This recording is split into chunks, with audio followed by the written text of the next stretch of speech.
अभी नेहा राठौर ने गाना गाया ना, यूपी में काबा, तो क्या हुआ फिर उसके साथ? एक नोटिस दे दिया था।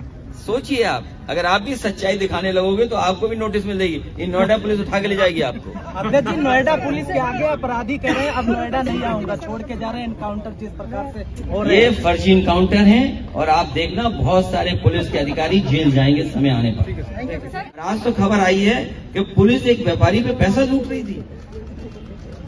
क्या आप कल्पना करेंगे कि माँ बेटी को जला दिया जाए और प्रशासन देख रहा हो? ये है लॉ एंड ऑर्डर। काल को याद रखना चाहिए कि बुलडोजर में दिमाग नहीं होता है। ये जो बुलडोजर लेकर के घूम रहे हैं, ये बुलडोजर से जिस तरीके से माँ और बेटी की हत्या हुई है, अगर कोई दोषी है उसके लिए तो भारतीय जनता पार्टी है। एक ब्राह्मण परिवार के बेटे को जब वो न्याय मांगने गया, उसको नंगा कर दिया। आप कल्पना कर सकते हैं? समाजवादी पार्टी को बहुत चिंता है कि जाति जनगणना हो, और उनसे कहिए कि अपनी असिस्टेंट गिरी छोड़ें। ये सवाल मुख्यमंत्री जी का है, सवाल मुख्यमंत्री जी से पूछा गया है। वो अपने विभाग का बजट तक नहीं बढ़ा सकते। जो मंत्री भारतीय जनता पार्टी लगातार ये रट रही है, और न केवल खुद रट रही है, अखबारों के माध्यम से, बड़े बड़े विज्ञापनों के माध्यम से ये सपना दिखाया जा रहा है कि ये $1 ट्रिलियन इकोनॉमी को उत्तर प्रदेश का बना देंगे। पहले भारतीय जनता पार्टी ये बताए कि जिन्होंने ये वादा किया था कि 2022 तक किसानों की आमदनी दुगनी हो जाएगी, महंगाई तो बढ़ा दी लेकिन आमदनी दुगनी नहीं की। और $1 ट्रिलियन इकोनॉमी के लिए उत्तर प्रदेश की ग्रोथ रेट क्या होगी? और जिस सरकार ने पिछले 5 बजट साल और एक इस साल का बर्बाद कर दिया हो, जो घोषणा पत्र में शामिल की गई थी चीजें, वो कोई पूरी नहीं कर पाए। इनसे पूछिए अपना संकल्प पत्र, अपना पुराना घोषणा पत्र अगर उन्होंने देखा हो पलट करके, या उनकी चीजों को पूरा किया हो, तो भरोसा करेगी जनता। ये $1 ट्रिलियन इकोनॉमी केवल सपना है, झूठ है।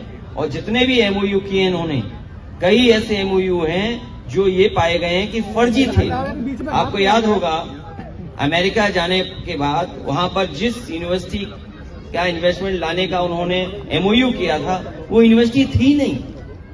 और इससे पहले 4 लाख करोड़ का मेला लगाया था, उसके बाद डिफेंस एक्सपो लगाया था।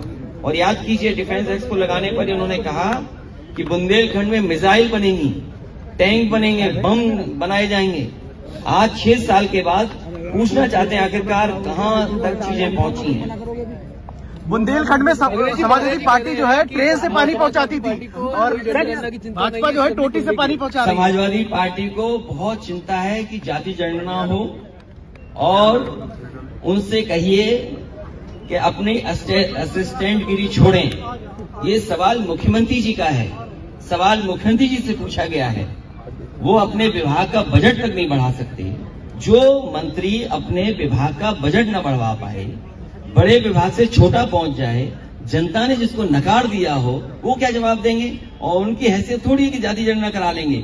ये तो मुख्यमंत्री जी करा सकते हैं, प्रधानमंत्री जी करा सकते हैं, इसलिए उनकी बात का कोई मतलब नहीं है। सर, कानून व्यवस्था पे क्या कहेंगे उत्तर प्रदेश? कानून व्यवस्था आपने देखा नहीं। सरकार को याद रखना चाहिए कि बुलडोजर में दिमाग नहीं होता है।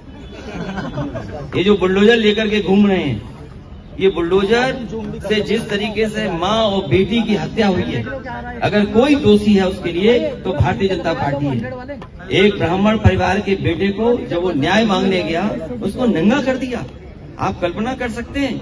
आज के समय पर कोई न्याय मांगने जाए और पुलिस उसको नंगा कर दे, और मुख्यमंत्री और सरकार पूरी बैठी देख रही हो, अधिकारियों के खिलाफ कोई कार्रवाई न हो पाई।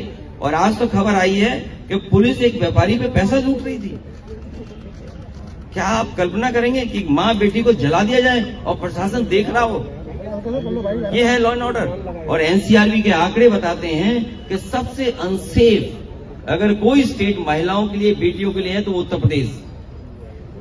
सर, लोकसभा में क्या लग रहा है? अध्यक्ष जी, नोएडा में और पूरे प्रदेश में बीजेपी के एनकाउंटर के ग्राफ बढ़ रहे हैं। ये जो नोएडा में फ्लैट बनाने वाली बात हुई थी कि फ्लैट बना देंगे, कितने फ्लैट बना करके दे दिए। नोएडा के लोग जानते होंगे कितनी आमदनी उनकी बढ़ गई। आमदनी बढ़ी नहीं, महंगाई बढ़ गई। क्या इसका जवाब है भारतीय जनता पार्टी? लास्ट सवाल है सर, ग्रेटर नोएडा वेस्ट और नोएडा के बिल्डर जो निवासी हैं, बिल्डर को लेके बहुत ज्यादा उनकी आनाकानी रहती है। मुख्यमंत्री जी यहाँ खुद आए थे और आश्वासन देके गए थे कि सभी की रजिस्ट्रियां हो जाएंगी, लेकिन अभी भी फ्लैट खाली हैं, न फ्लैट बन पा रहे हैं। ये सरकार न जाने क्या कर रही है। बुंदेलखंड में डिप्टी सीएम कहते हैं कि वो पानी सफर कर रहे हैं लखनऊ के अंदर। अच्छा है, बाबा रामदेव जी सफर किए और बाबा जी को हमारा प्रणाम। उन्हें कम से कम समाजवादियों का उन्होंने काम तो देख लिया। डिप्टी सीएम कह रहे हैं कि बुंदेलखंड में पानी जो है सर वो टैंकर से पहुंचाती थी समाजवादी पार्टी, और भाजपा जो है वो टोटी से पहुंचा रही है। ये भारतीय जनता पार्टी क्या बोलने लगे इसका कोई भरोसा नहीं। कोई बात हम ऐसी बोल देंगे। अभी नेहा राठौर ने गाना गाया ना, यूपी में काबा, तो क्या हुआ फिर उसके साथ? एक नोटिस दे दिया था। सोचिए आप, अगर आप भी सच्चाई दिखाने लगोगे तो आपको भी नोटिस मिलेगी। ये नोएडा पुलिस उठा के ले जाएगी आपको। अध्यक्ष जी, नोएडा पुलिस के आगे अपराधी कह रहे हैं अब नोएडा नहीं आऊंगा, छोड़ के जा रहे हैं एनकाउंटर जिस प्रकार से। और ये फर्जी इनकाउंटर है और आप देखना बहुत सारे पुलिस के अधिकारी जेल जाएंगे समय आने पर।